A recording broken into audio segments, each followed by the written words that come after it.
What's the problem with having friends of the opposite gender if my intentions are pure? How many of you have ever seen the clip, Why Guys and Girls Can't Be Friends? Raise your hands. Tayyib. You need to watch it. I promise you it's not a sheikh. It's not going to be a guy with a big beard that's going to tell you why guys and girls can't be friends.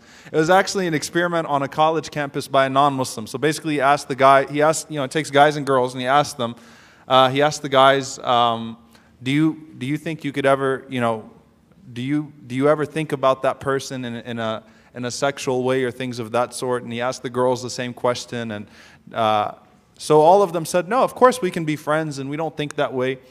Then whenever he had the guys alone, he asked them the same question. Do you think guys and girls could be friends? He's like, nah. All of them said no. And all the girls were like, yeah, of course. Then he asked the girls, he said, well, do you think that if you opened yourself up to a relationship with him that he'd be willing to engage in a relationship with you? And they were like, oh yeah, of course. And so the point was, the end of the experiment was, guys and girls can't be friends, of course, in that regard. The point is, and I'm not an advocate for, I think that, subhanAllah, Shaykh Salman al-Auda once said something very powerful. He said, if you close the doors to that which is permissible, people will break the doors. People will break them and people will transgress. There was communication and interaction between genders at the time of the Prophet ﷺ, but it was respectful, it was limited to what was necessary, it was not, subhanAllah, we teach split personality, seriously. It's like the sister comes to the masjid, she's an alien, right? But whenever she's outside, mashallah, she's fair game.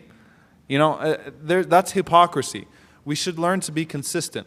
In essence, the Rasulullah, we were forbidden from khalwa. We were forbidden from being alone with one another.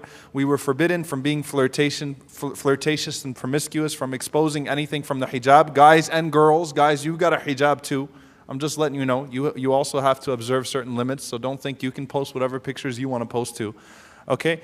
Khalwa, being alone. Cyber khalwa. All right, G-chat and Facebook chat with all the smiley faces and things of that sort. And I think you looked really good in your jersey today and whatever it was, all of that is not allowed either. Now, why is it? What if my intentions are pure? And this is something I really want to address. From the maqasid of Sharia, from the objectives of divine legislation, Allah subhanahu wa ta'ala addresses norms. Allah does not address exceptions. The Sharia is based upon norms, not on exceptions. If you feel like you can be with, you feel like you can be with a girl and she's just my cousin, she's my really good friend, I don't ever feel that way towards her, you are not the norm, you are the exception. The legislation will not be based on the exceptions, it will be based on the norms. Just a month ago, I had a sister that took one of my classes that told me that she was with her male cousin, alone in the car. He used to drop her off to school every day for 2 years, and all of a sudden he groped her. They're both masjid goers. She didn't know how to deal with it. She said, I never expected it. I never thought of him that way, but obviously he was thinking of me that way. And that's the first thing that's wrong with this question. My intentions were pure. How can you know the intentions of the other person? You cannot know the intentions. And let me just tell you something, sisters. Guys play a lot of games. No offense, man. Brothers, just cover your ears.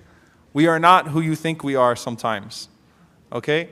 As long as a man is still biologically a man, he still is attracted to a woman.